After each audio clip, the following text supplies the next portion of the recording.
Yeah, please, yeah. You're clearly a fighter pilot at heart. You have had to have token ballast behind you in your career. So how did that work? Yeah, so you're right. I remember the first time, from attack weapons, and I was at sort of the golden age where I think there were 7 fighters that you could get. It was kind of weird. Literally you just do your posting, and the instructors would think of different ways to torture the new as to what you were getting. And our one was eggs. So you literally got an egg box, and I think you had to throw it in the air and headbutt it. And then the softball ones you weren't getting, so they said Harrier, Phantom, Jaguar, Buccaneer, Lightning. It was that sort of stuff. And eventually the one, what was that? Phantom. So I got a Phantom, but it was like, right, 2 seats. Okay. I guess I fly with a navigator, and it was great. I loads of my mates were navs, and it was operating at times low level, especially in Germany. Bizarrely, the nav wasn't navigating. I would do the navigating at low level around Germany, and generally poor visit the North German planes, and he'd just be operating the radar, and the 2 of you as a 4-shipper Phantoms. That's how you would do it. It was just all air defence, and great fun. But you would be hard worked with operating an F4 radar and sorting and doing all of that. You really did need the American the weapon systems operators more than navigators. They were a misnomer, to be honest. The F3 as well was great, but I did sort of hanker after going single seats, and it was again just the cockpit. I remember the F-16 the first time, and just doing the whole thing, and it was multi-role, so it's ground attack as well as air defence, and it was busy without a doubt, and you were a bit of a one-on paper hanger at times, but it was very pleasurable doing the radar as well, that whole experience thing. So 16 was your first single seat aircraft, yeah, pure single seater.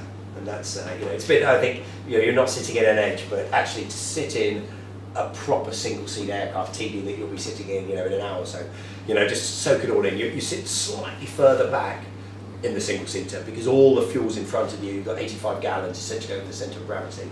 If you balance that Spitfire on your finger, it would be over the fuel tank here. So as the fuel goes down, it doesn't upset the balance. It just gets lighter, so the performance increases.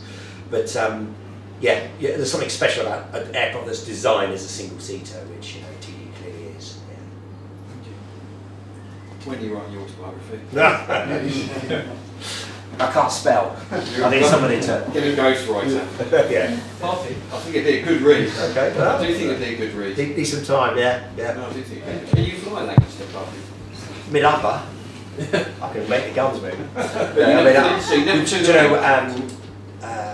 Probably now 3 weeks ago, it was early October, 4th, 3rd, but it was my surprise leaving do was we were flying the Lancaster to, the Dutch are amazing actually about digging up remains, so it made the press actually a bit. Yeah, it was on the news. There you go, yeah. So it was a Lancaster that was being, it was almost in sort of boggy, but it was having to be raised, but they knew that the tail gunner was still there, so they do it brilliantly. The priest would be there, they'll get the remains out, and he'll be buried again. It's really moving to do it. So actually I was still doing the ops thing when this bid came in, and it was like, oh, I'm definitely going to do that. So early October, we'll pencil a date, we'll tell you when we can do it, and then if you could just put something around it. And luckily all the planets aligned, but they then kept it secret from me that it was going to be as an out and back. So it was like, why would you want to jump on the Lanc? I was like, yeah, absolutely love to, just as go to Coningsby, fly over, come back, a 4-hour trip, maybe 3.5 hours. But they had this ruse that it was then my leaving bash, and we then landed at, in fact, went to Vunstrecht, and then there was all my old F-16 mates were there, and it was brilliant. We had a few beers with them, it's fabulous. And then flew back the next day. The Lanc boys couldn't get boosted up, but I can. I drank for them to keep it sociable. But as we were sort of coasting in, so we were probably airborne. It takes about 40 minutes to, at 160 to do the crossing. Again, they don't cane the Lanc. They just been allowed at probably 0 boost in the Lanc. And then Seb was flying. He was co-pilot. Tooks was flying it, and I was mid up, and it was like, Parky, do you want to fly? I was like, oh wow, brilliant. So he jumped out, and then.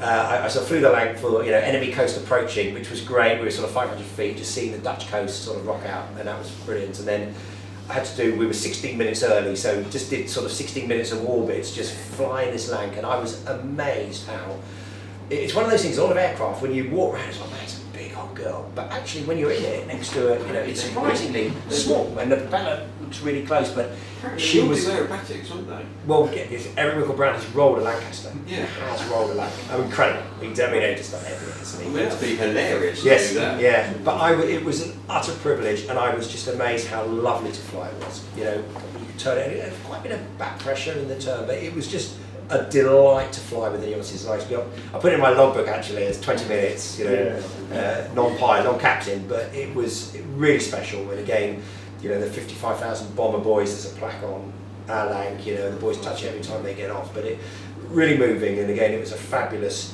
So to answer your question, you know, I was lucky enough to fly it, and I take my hats off to the boys. You know, it's a big old aircraft to operate, you know, and you know, there's some controls going in crosswinds. You know, they're working quite hard. They operate it two-pilot, so bizarrely, you know, the captain is flying it and the co-pilot is throttles. So even as mid-upper, you're hearing +3, 0, +2, you know, on finals as he wrestles it to the ground. But it's unless actually how good they are, you know, it's you know, a hell of a responsibility as well. I flew in Vera, the Canadian one, with Leon was the captain on that one, which is great. So I got passenger in 2 Lancs, and again, it's moving. You know, it would be the most wonderful addition. You know, you can fly the Canadian one, but again, I think they're fully booked. You know, it's just incredible. But that's a you know, a fabulous experience. You know, there's so much more than you expect to be in this amazing bit of machinery.